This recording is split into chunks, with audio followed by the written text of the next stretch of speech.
for you to play them, or is it still interesting? I guess not fun might not be the right word, but is it you still get different emotions playing RSL? Oh, well, my time in RSL will always be special. I was there for 7 years and had such a good relationship with the fans and the club, and we made lifelong relationships with the guys in that team. So it's always special for me to play against them for sure. What's it? There's obviously a little bit more injuries on the back line than you guys wanted or expected. What do you guys have to do to kind of overcome that? Well, those things happen, and we saw, every team's going to get bit by the injury bug. It's just going to be about how bad and how you manage it. And I think we've got plenty of depth in this team, and I think that if you look back in the San Jose game, I think a lot's been made about us giving up 2 goals, and one of those goals I think was a very, very good goal, and the other one was preventable for sure. So we obviously want to get that clean sheet for this game and continue to do well. But I think defensively we've been very organized. How do you go about in a week helping the communication? I mean, obviously Jermaine played center back all preseason. Then you've got someone newer out on the left. Talk about the process of communicating, learning to communicate when you've got new people coming in and out and back. Yeah, well, I mean, I played with Jermaine the whole preseason. He went out to left back, against Columbus, and otherwise, it's been me and him in the preseason because Reggie was on loan. So it's been easy to communicate with him, and he's just a veteran guy who understands the nuances of MLS, and I think he's done quite well.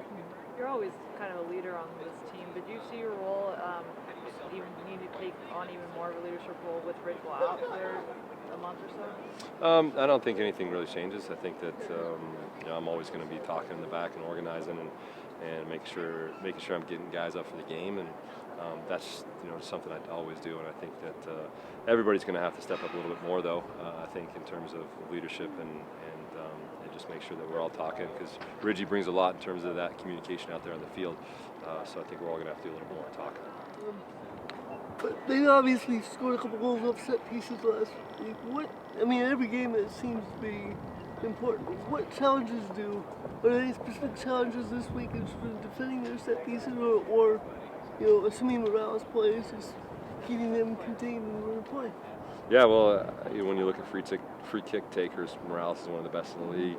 Plata hits a great ball in as well, and then they've got a lot of really intelligent runs in the box, and you have to, they're always trying to do something tricky. They're always trying to run a new play, and we've got to be switched on, because those are really the differences in games, as we've seen, on our end of the field where we've scored big time goals off of set pieces.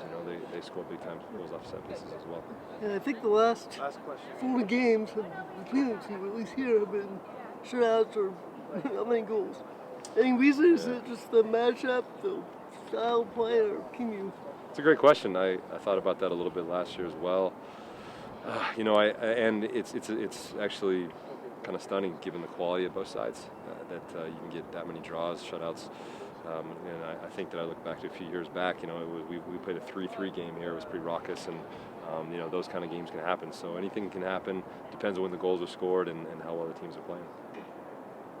Thanks, Nat. Thanks, guys. Thank you. Good to see you guys.